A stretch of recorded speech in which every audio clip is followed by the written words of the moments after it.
माननीय डी.वाय. पाटलांचं निधन,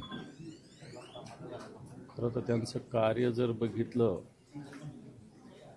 तर आजच्या पिढीने आदर्श घ्यावा असा.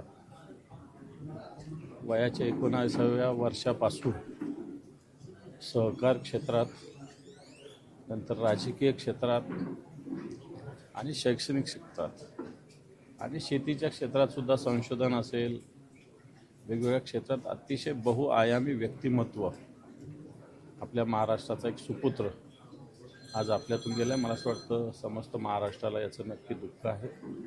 कारण डी.वाय. पाटलांनी ज्या पद्धतीनं सहकार क्षेत्रात, शेतीच्या क्षेत्रात, शैक्षणिक क्षेत्रात काम उभं केलं, आत्ताच्या काळात असं काम कोणाला उभा करता येणं मला वाटतं अशक्यप्राय गोष्ट आहे. जी अशक्यप्राय गोष्ट आहे ती त्यांनी करून दाखवली. म्हणून मी शिवसेनेच्या वतीनं त्यांना आदरांजली वाहण्यासाठी इथं आलेलो आहे. ओके.